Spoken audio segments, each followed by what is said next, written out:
I wouldn't be with him if he wasn't that way. I'm just making this shit up. Oh, this is great. This is fucking brilliant. This is exactly what I want. Cool. Just twist yourself again that way a bit. There we go. So can you tell me about writing the music? Tell me about who writes what and how it works. Well, we collaborate on stuff. Dave has his sort of mindset when we go into a project of, I want to achieve this goal. And I try my best to sort of steer him into different waters, and sometimes he likes to follow and sometimes he doesn't. And there tends to be a sort of, I don't know, 60-40 thing with my songs and his songs. And Dave's also, he's got a producer's head on a lot of the time. He knows where we're going sonically, that, I could just send him something, with a few chords bashed out, and then I wake up the next day and he's text me back some absolute masterpiece. But on the same, on the opposite side of that coin is the fact that sometimes he sends me something back and I'm going, no, we're doing this again. And it's just, how do we, discuss this and try and reel it back from, the crazy world of Dave. So, there's a horrible sort of elephant in the room, and I hope you don't mind me asking, but some of the songs... It hasn't. Sorry, here he comes. What? So you fucking... I went, no, he's in there, and then you walked in the door. Right, that's a good outtake anyway. Oh, dear. Don't mess my hair up. Oh dear. All right. Continuity. Fucking hell. Okay. Sorry. Continuity. Oh. There's like this leapfrogging of suing going through the decades, but yeah, we were sued for 2020 Rendezvous, but I don't really want to get drawn into that. It's not good to go down that road. I was thinking when I said about the songs being like copies, and then how many times you sued, you could have said 14 or something like that. Yeah, I'll go more into that. He doesn't like talking about it. I'm trying to sort of shy away from it. Perhaps when you get into that, we were only actually sued once, but there were. I'll say there've been 18 attempts. Yeah. One 3 successful. of them have actually got to the point where they're settled, and one of them went to court. Right. Yeah. And I'll be a bit more So kind of we'll like a computer program. These are the stats. Deal with it. Move on. Yeah. Okay.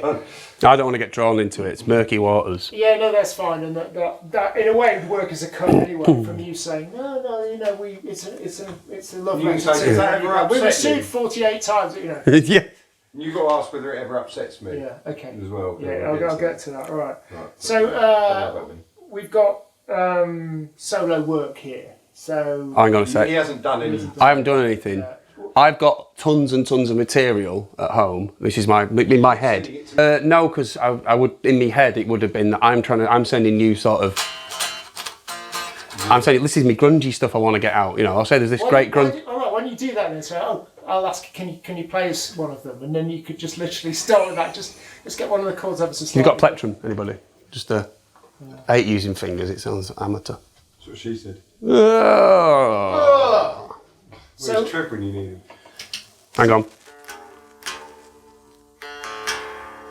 Rather than doing Teen Spirit, I'll do. Choose one of my seven strings. Nice. But apparently, Foo Fighters. yeah. Well, there's only so many notes on here. Nice. Yeah, I can make a point of that. He sends me songs that sound like other fucking band songs, and they're original, and then it'll cut to no. Yeah. Take us through. Are they in shot? I can't see if they're in shot or not. This is what we've got. You can get them out. Get them out. Pick So them pull up. them out, yeah. Right. Well, let's just take all the things off the Give me Ricky. that one over because that's not on the. You're making him Ricky a fucking headache. That's only got 5 strings on it. Stabs the fucking string. But Talk me through some of these guitars. Actually, is that okay to just jump to that guitar? Yeah, absolutely. are you sure? Yeah, just talk about the guitars. Talk me through some of these guitars. Then. This is a Fender Jazzmaster that my wife bought me this year as a birthday present, which was lovely. I've never owned a Jazzmaster. I must put the 6th string on it at some point.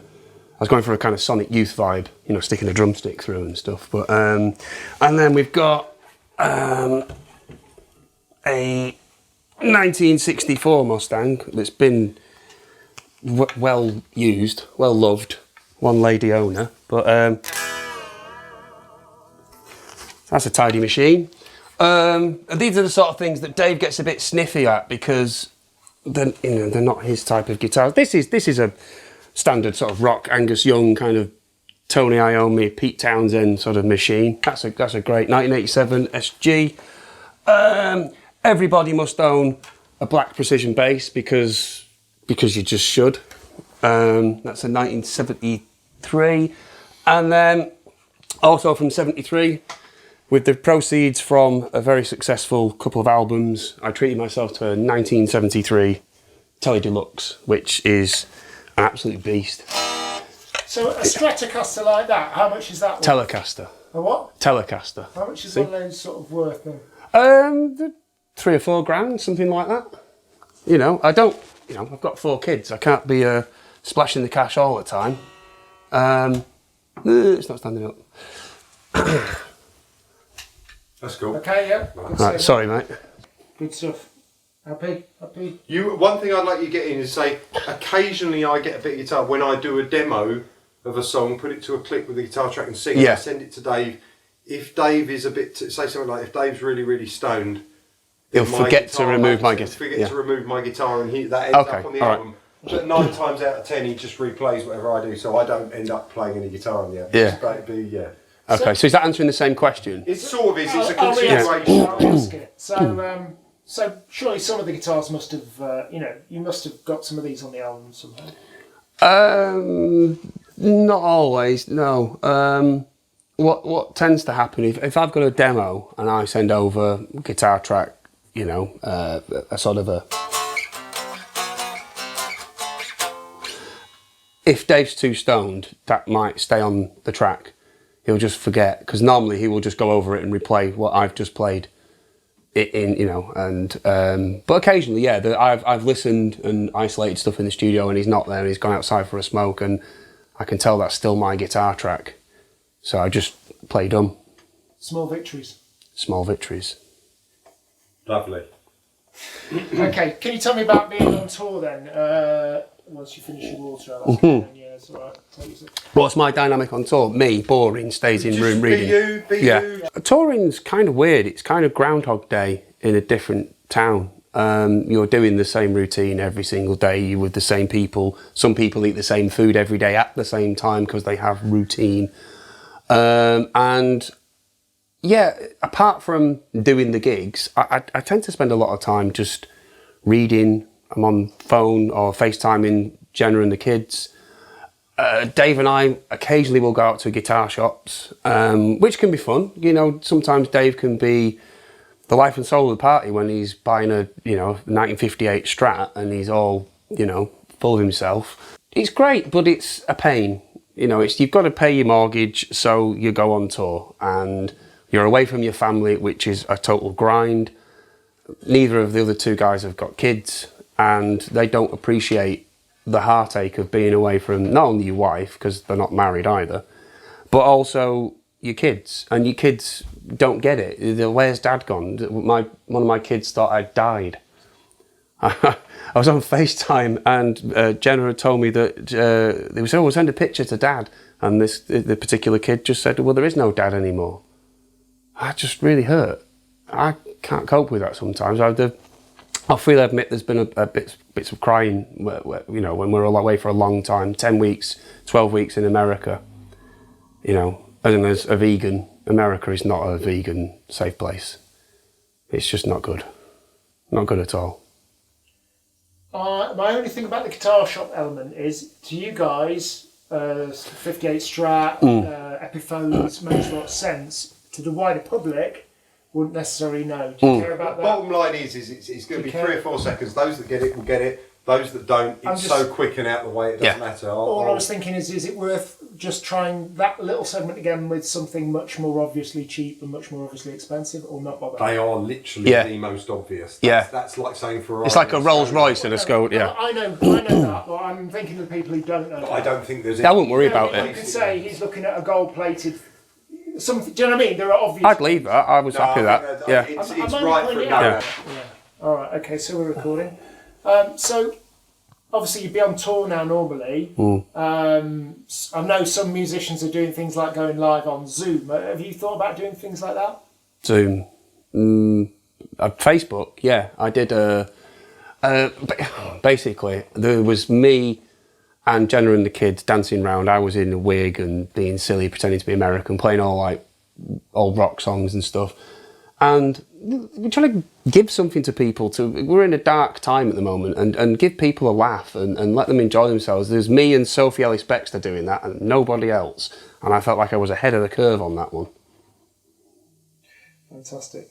Cool. So I'm going to slate you for that. Alright. Yeah, there is actually. She has done a fucking album off the back of that, doing a she's Facebook. just releasing it now. Yeah. I saw her tour being removed from my tour book the other day. Backline and instruments. I just really love the song. It's incredibly infectious. You can put it on and people say, "Oh, I feel like I already know this. This is brilliant." That's the killer Right. line, isn't it? That's great. I feel like I already know this. Someone actually said that. I put it on in the beer shop, and Jane went, "I feel like I already know this." I'm like, "Yeah, you kind of." The vinyl copy is a 3-sided vinyl, and it's 18 songs because you can't have it all your own way. I love the idea of 3-sided. They exist. 3-sided vinyls exist. I know, we're not doing a 3-sided. No, but it doesn't matter, does it? We've had people come in. I won't name the famous documentary where someone was brought in to assist relations in a fracturing metal band, but we had a similar situation. Stefan, wonderful Stefan, was trying to get Dave and I to get involved in some team building exercises, pottery and painting.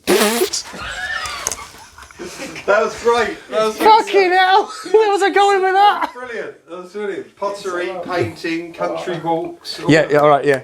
Rough building. Yeah. So start Stefan. Right. We'll have a drink.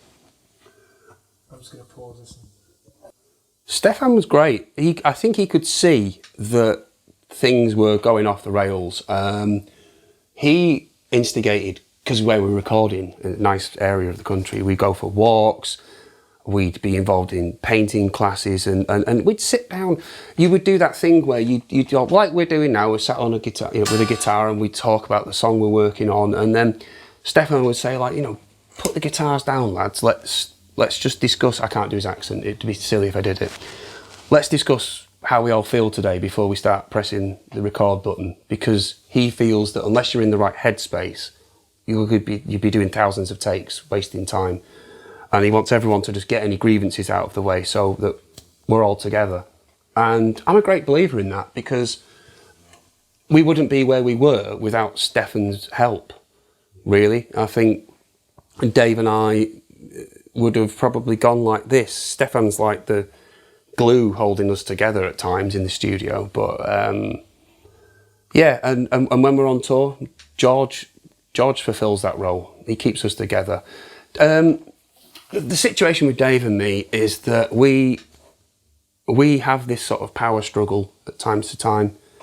We kind of drag our feet on the other's decisions sometimes. I'm guilty of that. But I'm also guilty of being super positive. If I think something's a good thing, I will, fly the flag for it and champion it to the end of time. And sometimes with Dave, you get the feeling that he just wants to just leave that, move on to the next thing. You're focusing on the wrong thing here. You're concentrating in the wrong area. And, I just try my best to be me. Is it a question of yin and yang, or opposites attract? Yeah, it is now. We're very, very opposite. He can be really moody and dark and very withdrawn at times. And I'm a people person. I'll sit in catering and chat to the crew and chat to the caterers and the truck drivers. And Dave will have a meal in his room separate from everybody. And sometimes you won't see him till sound check or stage time. Okay. Yeah. Is that good, that, Dave? That sounded great.